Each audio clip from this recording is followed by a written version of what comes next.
Hi, this is Alicia Goyer, and I'm doing my discussion on Chapter 9 and 10 for nursing research.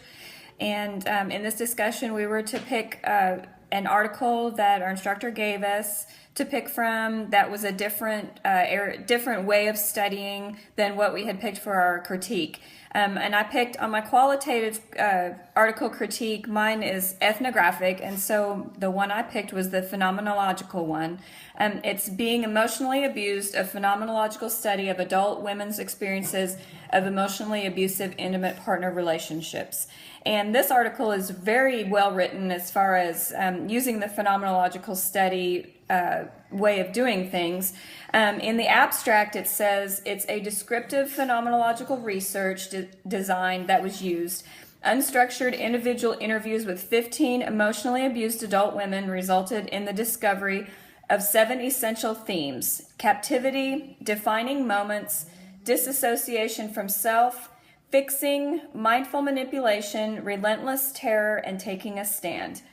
A combination of hermeneutics approach and Diekelman's approach was used for data analysis to explore the differences in perception and to develop essential themes that portrayed the essence of a woman's lived experience with being emotionally abused by her intimate partner. This study used a lot of interviews, and there were several interviews that they listed later on in the paper. I'll read just one of them. In the area of taking a stand, it says, Latessa was a well-dressed young woman, experienced 2 emotionally abusive relationships. The first relationship was short-lived, and the second relationship lasted more than 10 years. She reported being pushed to the point of asking her abuser to kill her. Latessa stole money from her abuser and developed strategies to retaliate against her abuser by inflicting physical and psychological pain that was not short-lived but not deadly. She stated, "The last year was the easiest thing. We started building a house. I made him believe that things were getting better. I needed more time because I didn't have enough money saved. I would take money out of his pocket when he was drunk. He didn't know how much he had, so I would sometimes take $400 at a time, and I started putting this money into an account. I finally had enough money, so when school ended, I took my kids and walked out. He couldn't understand how I could leave him when he was building a house for us. I told him, you think that building a $500,000 house is going to help us. Well, it's not. It's going to be my prison, and that's exactly how I felt." There were several interviews talked about in all of the areas that they did study for this paper. They did taking a stand, relentless terror, captivity, defining moments, disassociation from self, fixing, mindful manipulation.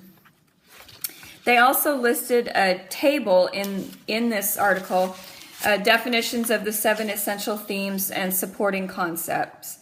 The essential theme was captivity. The definition was the woman feels mentally and physically restrained and is unable to leave her situation. Not bodily restrained, but she may lack transportation and her abuser won't leave.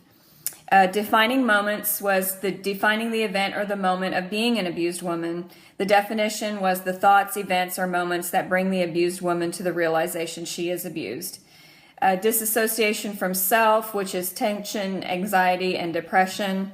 The woman is separated from her usual personality and reports that she is not herself or is changed during the abusive experience. Fixing is recognizing a precipitating event. The woman attempts to lessen, avoid, or cope with the abuse. She makes her reality manageable. Taking a stand is retaliation, financial, physical, or social, killing the abuser, or preparing to leave. The abused woman takes steps to fight back, end the abuse, or leave the abusive relationship. Mindful manipulation is easy caring, jealousy, isolation, name-calling, verbal assaults, infidelity. The woman's impressions of non-physical tactics and behaviors initiated by the abuser to establish and manipulate the reality of abused women, being vigilant of the situation for the purpose of recreating the abused woman's reality. Relentless terror was defined as death threats, fear for life, single incidents of physical violence, use of guns or weapons, threats of physical violence, pet abuse, violence towards inanimate objects, unpredictability, stalking, alcohol, drug abuse, fear of harm to family and children, and destruction of personal property. The woman's feeling of persistent, perceived, or actual abuse or threat of personal harm, destruction of person and intellectual property, and suggestive harmful actions such as violence towards inanimate objects and also pet abuse.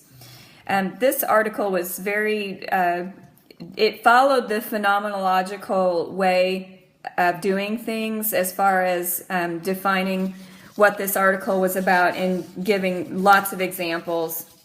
And they were really studying the phenomenon of a woman being in an emotionally abusive relationship with her intimate partner. And I must say this article was a little difficult to read because these interviews that they did with these women were extremely honest and to the point and really kind of difficult to read.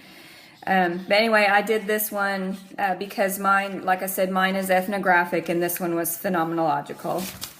And that's all I have. Thank you.